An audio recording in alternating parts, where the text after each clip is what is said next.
I still think that this is peak PC gaming. Assetto Corsa racing sim in VR.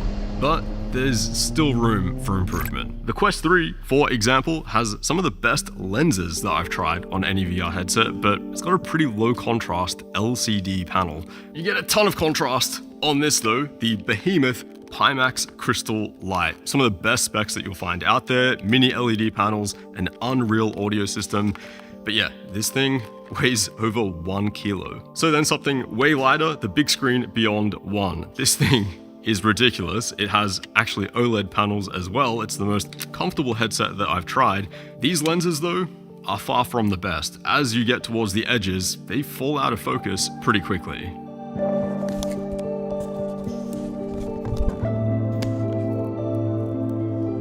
This is the Bigscreen Beyond 2, and it looks like something straight out of a sci-fi movie. I was not expecting that orange at all, but I think it looks pretty sick. It has this really unique pink fluorescent tint to it, which is cool. They're naming it Nuclear Orange, which I think is the perfect name. You can also go with clear or black. I wouldn't recommend black personally, just based off of how my original Bigscreen looks. It's scratched up pretty easily. The clear though is really nice. Because of the tooling marks in the mold, it actually gives off some really interesting refractions here and there. But yeah, I mean, this is definitely one of the coolest looking VR headsets on the market. This is the first time I've seen behind the cover as well. I could stare at this for hours, just mind-bending engineering that goes into this. Unbelievably cool. On the other side though, there is one big difference. The original Bigscreen Beyond had a fixed IPD, that is the distance between these two lenses. From factory, it could not be adjusted. It was tuned to your own eyes from the face scan that you provide with your order.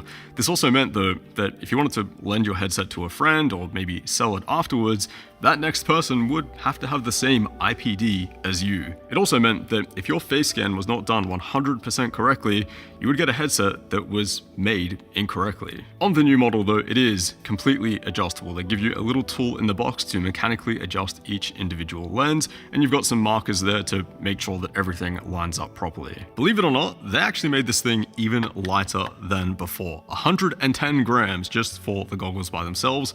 That is unbelievably light, by far the lightest headset on the planet, and 15% lighter than the old one. I mean, even all up with the audio strap and the face cushion, it's still only 270 grams. That's around half a Quest 3 and almost a quarter of the Pimax Crystal. Does that weight really matter though?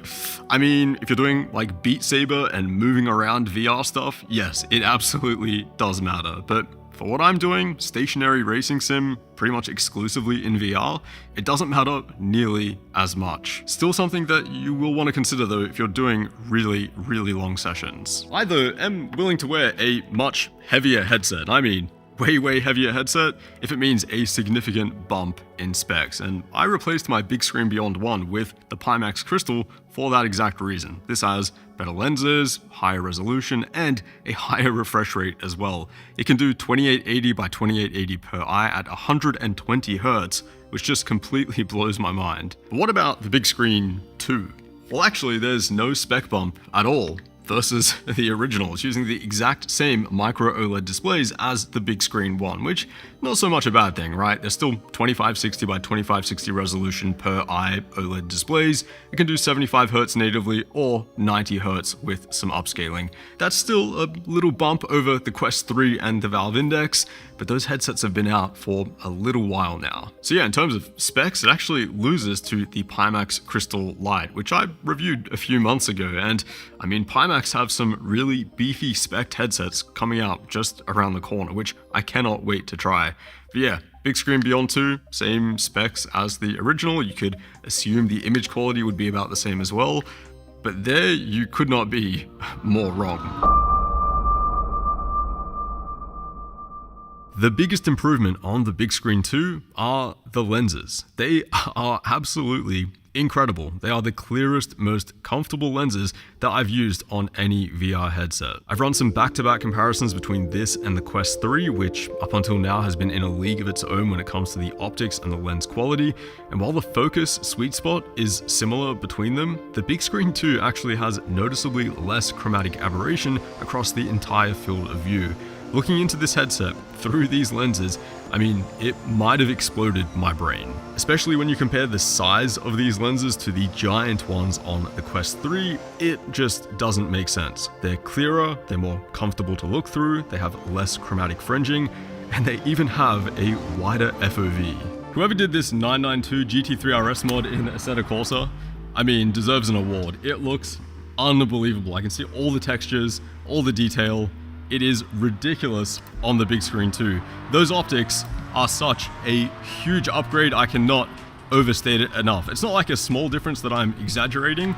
It's so far beyond every other headset that I've tried. It's just pretty insane. Something else I noticed as well, switching back and forth between all of these headsets, the Pimax Crystal, the Quest 3, they are bigger, heavier headsets. I know I said it doesn't make a difference, and look, you're seated, you're not moving your head around so much. It doesn't make a difference in terms of like fatigue and the weight, for me anyway, but when it comes to the headset shifting a little bit on your face and potentially the lens becoming a little bit out of focus, that is a big difference I noticed between the big screen 2 and those larger headsets. Every now and then, the Pimax Crystal for me would just, if I would move my head or look to a mirror, for example, it would just shift a little bit to kind of break that immersion. The big screen 2, on the other hand, not only is the focus just amazing all of the time through the lenses, but it stays planted on your face. So no matter how much you're moving around, you're just getting that really consistent optical quality all the time. I do find myself preferring the 75 Hz mode as well. It's just higher resolution at the end of the day. The shadows have less aliasing. There's less aliasing and shimmering on these barriers here.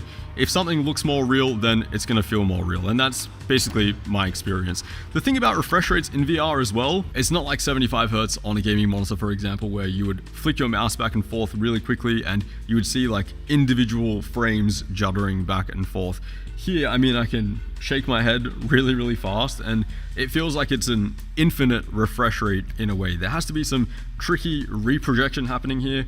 But yeah, if I turn the wheel, I can obviously see that that is 75 Hz, 75 frames per second. You can kind of see a little bit of ghosting, and it's not as smooth as it could be.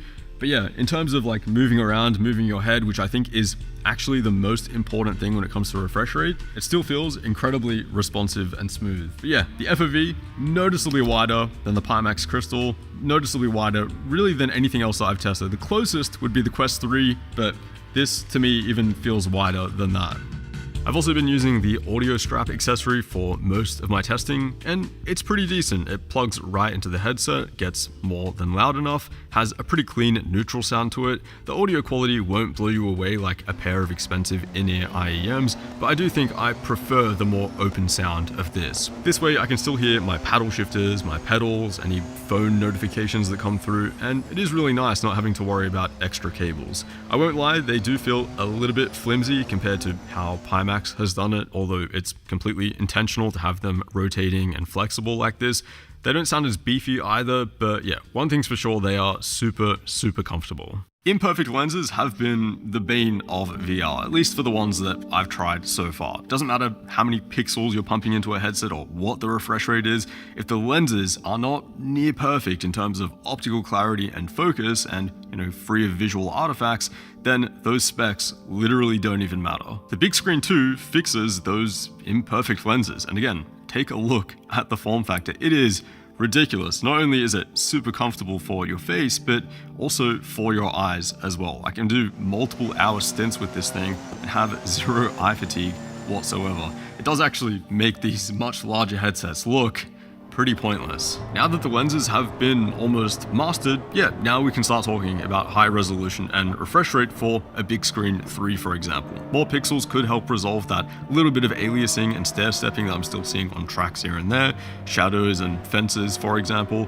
and a higher refresh rate will simply just be more immersive. A complete edge-to-edge FOV would be really nice as well. This one is not bad, 116 degrees diagonally, which is much wider than the Pimax Crystal Light and quite a bit wider than the Quest 3 as well, but you still do see little black edges on your peripheral vision. One thing is for sure though, every other brand of VR headset has a lot of catching up to do. Now this video is not sponsored as usual, it's not paid promotion or anything like that, I'm not taking money from companies to try and sell you a product. I honestly think that kind of stuff is pretty garbage, and it's something unfortunately you do see a lot of in the tech space as well.